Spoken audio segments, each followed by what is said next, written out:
New ইয়র্কের Jackson Heights থেকে আপনাদেরকে স্বাগত জানাচ্ছি। আমি খালেদ মুহিউদ্দিন। আজ আমরা একটা বিশেষ সাক্ষাৎকারে আমরা আপনাদের আমন্ত্রণ জানাচ্ছি। আজ আমাদের সঙ্গে যিনি রয়েছেন তিনি আনফর্চুনেটলি বাংলা বলেন না, বাট আমি আপনাদেরকে কিছুটা অনুবাদ করতে সাহায্য করব। আমি আর কথা বাড়াচ্ছি না। Let me introduce the mayoral candidate, the honourable assemblyman Zohran Mamdani. Mr. Mamdani, let me, before I introduce you to my audience, can you please introduce yourself Yes, a bit? absolutely. And we would like to hear a bit of story as well. I mean, you are an Uganda-born, Manhattan-raised Indian Muslim who is running for mayor this year. I mean, it's not, I mean, wearing this much of hats, it's not easy, but and still we want to hear your childhood story, especially the sneaker one. And if you start with Bangla, it will be very nice. Yeah, thank you so much. Absolutely. Well, Amar Naam Zohran Mamdani. I was born and I grew up initially in Kampala, Uganda, in East Africa. My father's family is from Gujarat. They moved to East Africa about 200 years ago. Okay. My mother's family is from Punjab. They still live in India today. Yeah, and introduce your mother as well. She's really, yeah. My mother is Meera Nair. Yeah.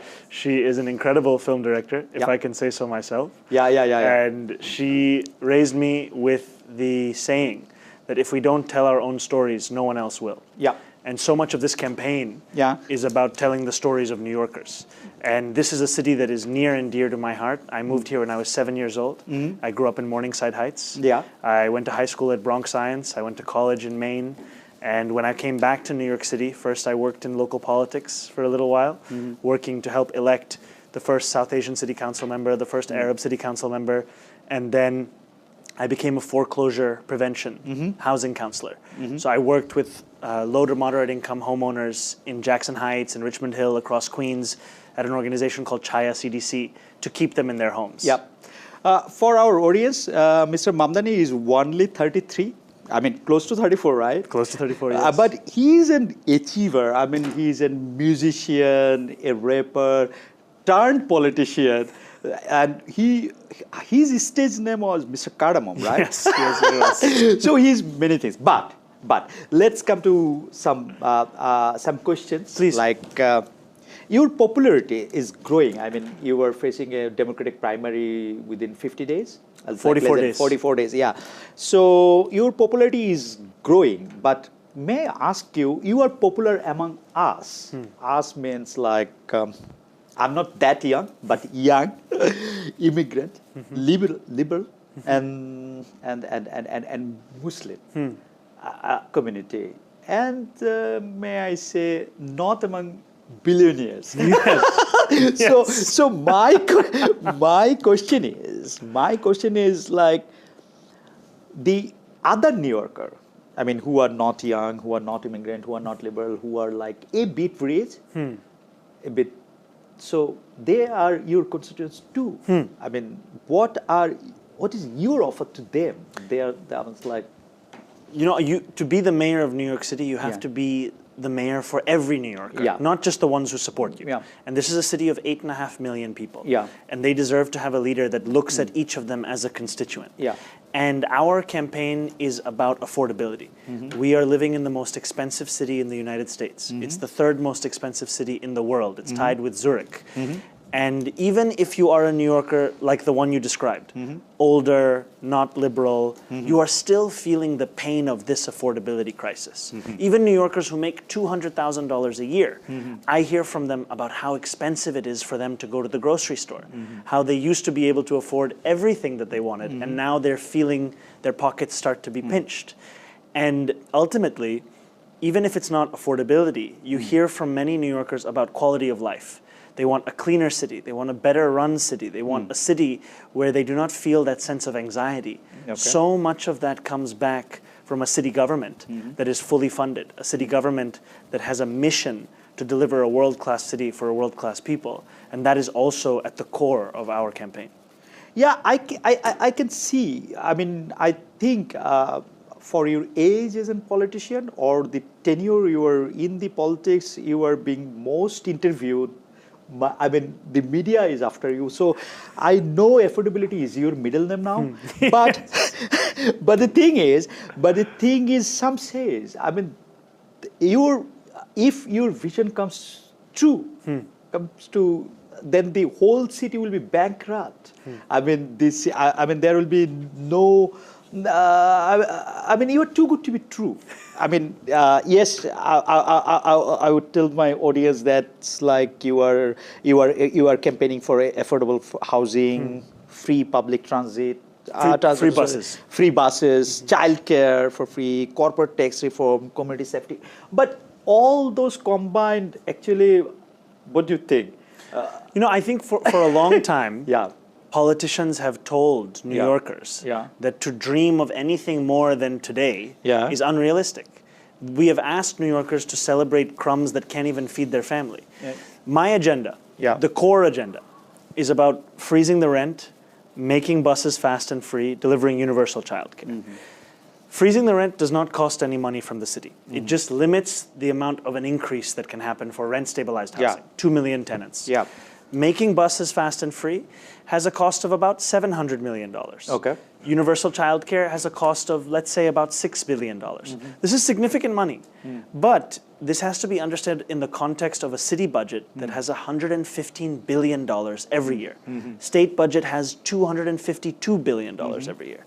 So we've put forward a plan that will raise $10 billion every year to pay for our entire agenda and create a little bit of our ability to Trump-proof our city, to be prepared for the cuts that will come from Washington, D.C. We raised this $10 billion by raising the top corporate tax rate to match that of New Jersey, just the same as our regional neighbor, to raise income taxes on New Yorkers who make $1 million or more every year by a flat 2% increase, just $20,000 more for someone making $1 million. It's like a rounding error. Those two things together raise $9 billion. And the final billion of the $10 billion comes from good government reform. Actually bringing down the cost of procurement, hiring more fiscal auditors, collecting the fines and fees the city is owed. These things together will fund our agenda and more. It's not too good to be true. It's actually coming soon to a city near you. But to me, you are sounding a bit like modern day Robin Hood, who wants to tax the rich and to feed the poor. To feed the poor. But I don't know. I mean, do you really think it will happen because the corporate taxes, you want to increase it or match it like the New Jersey as it is now? So the businessman, the entrepreneurship will remain the same, or you are just, I mean, if you increase the corporate taxes, I found you saying people that it will, I mean, New York law states that you don't have to have business headquarters here. You just have to have business to raise the taxes. But still, if they decide they would think some other way to evade the taxes, does it help you out, guys? I think it's important to say that the corporations we're talking about are a significant minority of the number of businesses. We are talking about those that are making profits of more than $3-4 million every year. That is very different from the small businesses across our city. And as you said, our tax law applies to anyone that does business here. And we have an economy of about $1.3 trillion. If New York State was a country, it would have the 10th largest GDP in the world. No one is going to stop doing business here if they can avoid it. And that is how we can ensure we raise the revenue to also increase worker retention at these businesses. Because when you speak to a business owner, they will tell you one of their issues is, I cannot keep my employees on because they cannot afford to live in this city. This is money that will make this city more affordable for their workers as well. And this is money that I know we can win because when I first got to the State Assembly in 2021, we had a governor, Andrew Cuomo, who did not want to raise taxes on corporations or on the wealthiest New Yorkers. We overcame his objections and we raised about $4 billion in new revenue. That fight is the same fight we won then that we're going to win again. And I've had the experience of doing so and I will deliver it once more. I mean, hearing the name of the ex-governor, your rival now. I was looking for your social media handles and pages where you, I can quote you where you says, "I ask you to judge me by the enemies I have." Who are your enemies actually? I mean, you actually wrote it. I mean, this was about Paul Singer. Yeah. Tell me about it. I mean, who are your enemies actually? I mean, branding someone as enemy, are you making more enemies? No, I'm also quoting the words of FDR. Okay. In this tradition of American politics that says, I welcome the opposition of New Yorkers who have made money off of this crisis, specifically billionaires. Paul Singer is someone who donated more than $1 million to Donald Trump. Yes. This is someone who is indicative of the kinds of interests that are lining up behind Andrew Cuomo. People who have made an immense amount of money, who are threatened by a city that is fair, and a city that refuses to keep padding their pockets at the expense of the working class. But you are like, do you think how, I mean, I'm coining these things because I want to be a bit nice. Please. I don't know, because you are not so nice always. We can see you raise your voice, you go fight against the trooper. So how do you, I mean, how do you describe yourself that as like, how does it fit you? I mean, you are, sometimes don't you think you are representing a part of people, not the whole? You know, I am someone who I seek to always be agreeable in the manner in which I discuss issues with people, even if we disagree on the issue itself. But in the instances you're speaking of, when I was shouting at Tom Homan, the so-called border czar of this country from the Trump administration, I'm also someone who's willing to fight. And I think too often, especially for Democrats in our country, we are not willing to fight for what we believe in. We want to sit and wait at the opportunity when it is given to us. We have to sometimes take those opportunities to speak up for Americans whose questions are not being answered by this administration. How is it working? I mean, it's helping you, or like... I think I've heard from many New Yorkers that they want someone who will stand up to Donald Trump. And they were taken aback when Andrew Cuomo announced his campaign, and he first described Donald Trump as a fellow Queens boy, as someone he could get along with. And what we have said is, when Donald Trump wants to arrest New Yorkers on the basis of their background, or whether they're Palestinian, or they're undocumented, or they're trans, whatever it may be, if he is attacking those New Yorkers, we will stand up for them. Now, if Donald Trump wants to deliver cheaper groceries like he ran his campaign on, we will say we can work with you on that, because we have a plan to deliver cheaper groceries. Speaking of Palestine, I mean, you have branded yourself, consciously or unconsciously, as like not anti-Israel, but you are like a very strong voice of the oppression of some. So what do you think? I mean, but in one interview, you actually stated that if Mr. Netanyahu, the Israeli Prime Minister, comes to New York, and if you were mayor at that point of time, you would arrest him, or you would make him arrested. Though United States of America didn't sign the ICC, it's not the signatory. So how do you, I mean, explain that, and or my apprehension is, don't you think that you would lose some support, or lose some ground? I think what we've seen is, in this country, too much of our politics is inconsistent. People do not know what to expect of a politician, because a politician picks and chooses which issue they're going to apply the same values for. And what I've said is we need to have a consistent politics. If we're speaking about freedom and justice and human rights, it also has to apply to Palestinians. And when I was asked by Mehdi Hasan what I would do if Benjamin Netanyahu was to come to New York City, my answer was to bring our city in accordance with international law.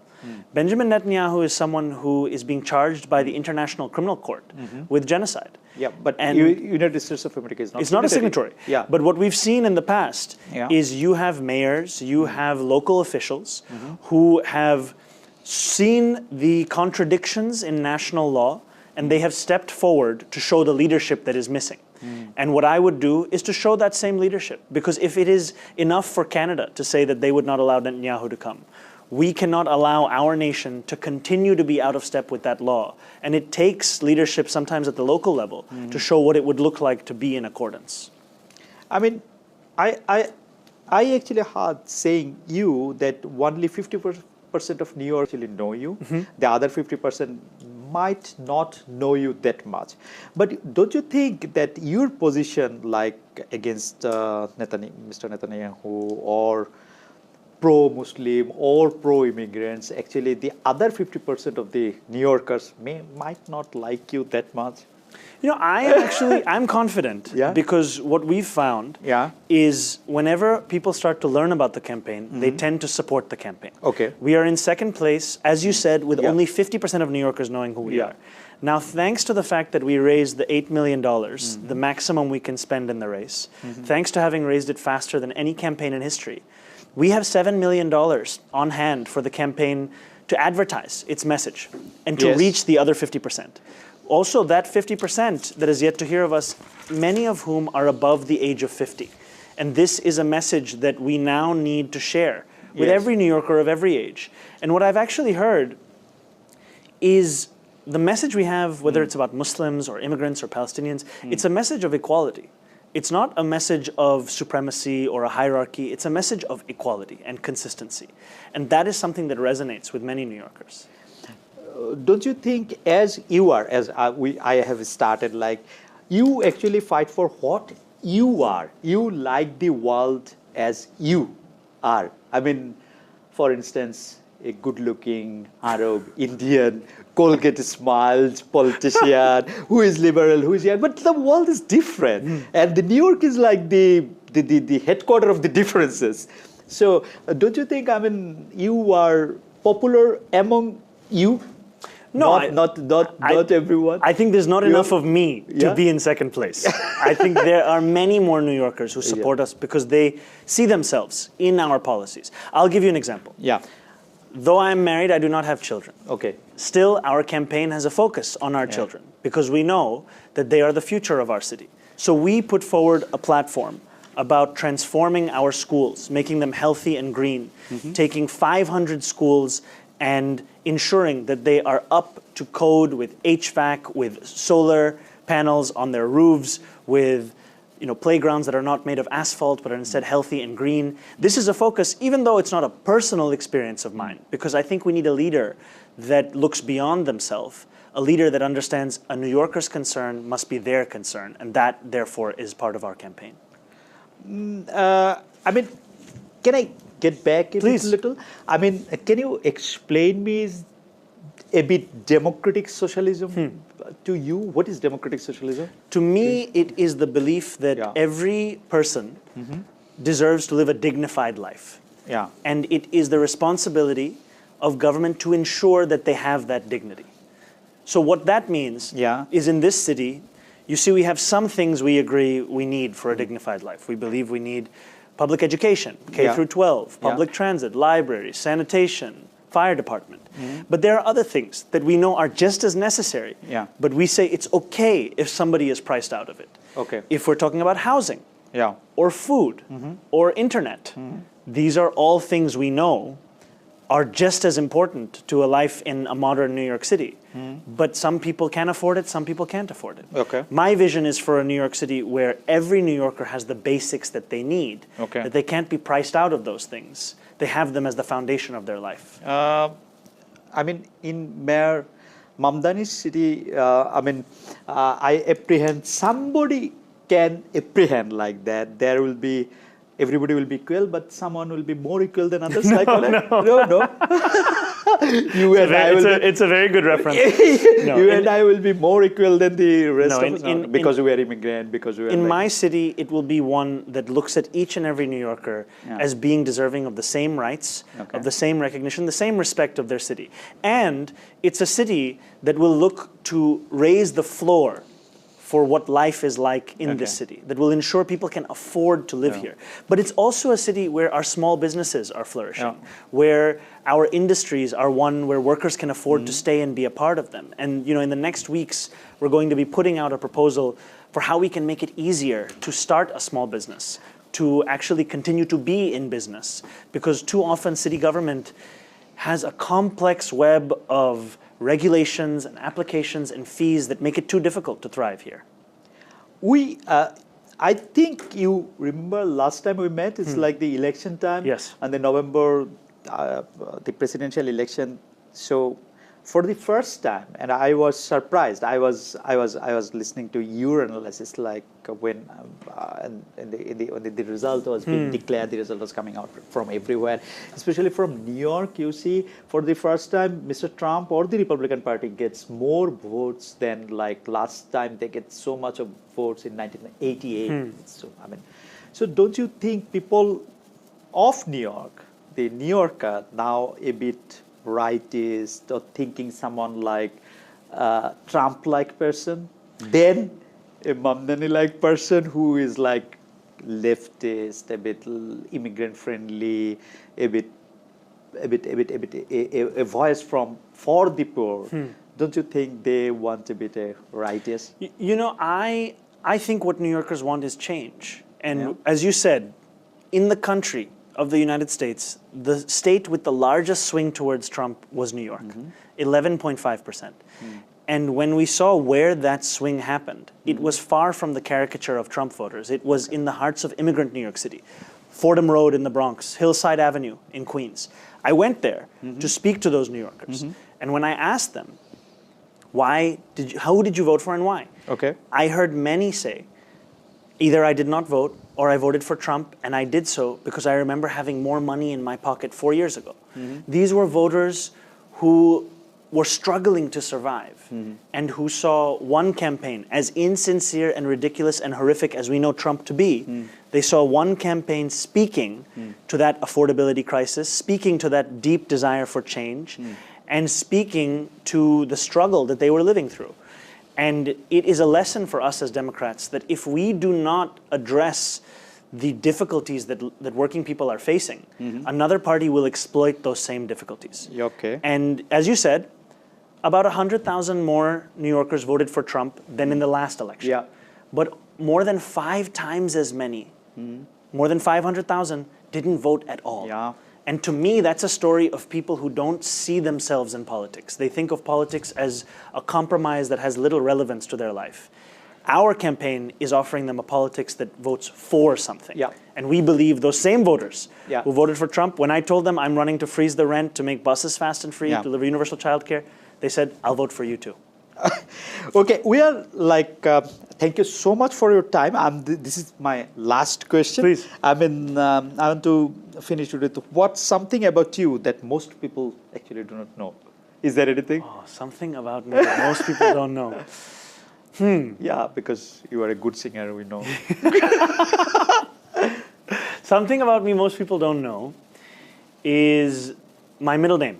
Okay. You said my middle name is affordability, but it's also Kwame.